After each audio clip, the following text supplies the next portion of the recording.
دا په ننګرهار کې د شدید طوفان او سختې ګلۍ هغه څپه ده چې د ځاني تلفاتو ترڅنګ خلکو ته ګڼ مالي زیانونه هم واړول. د شدیدې څپې شاوخوا 1 ساعت دوام وکړ چې له امله یې خلک له پراخ مالي زیان سره مخ شوي.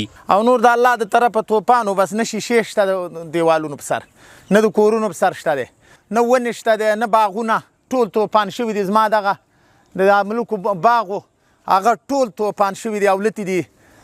دا دلته په دې ټوله ساحه کې ډېر زیات په 90% نقصان رسېدلی دی. طرف د انسانانو د سر خیر و پکې زراعتي کوم بوټي چې جوار داسې نور د ونو میوې چې کومې وې هغه ټول سره خراب شوي دي. صرف د انسانانو د سر خیر و شاوخوا نور زموږ د ګاونډیانو کورونه دا زموږ کور حال ګورئ ډېر سخت خراب کړی دی. ولایتي مسؤلین بیا وایي طوفان د مالي زیانونو ترڅنګ ځاني زیانونه هم اړولي چې د معلوماتو له راټولولو وروسته به له رسنیو سره شریک شي.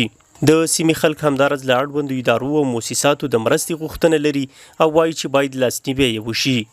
آفت راغی او بس طوفان راغی او بس دا دیوالونه هم راوارتلو، ګیټ یې مات کړو، شیشې یې ماتې کړلې، هر څه یې راوارتلو، بس دا بوټي یې وارتل، بس ډېر نقصان یې موږ ته راړولی دی. او دغه دیوالونه او دغه فصلونه او دغه حال تاسو خپله ګورئ که مالي دی او که ځاني دغه خلکو ته زیان یې ورسو او د مؤسساتو باندې که دغه غږ کولی شي چې مطلب د خلکو سره سامکاري وکړي نو دا به ډېره دغه خبرې.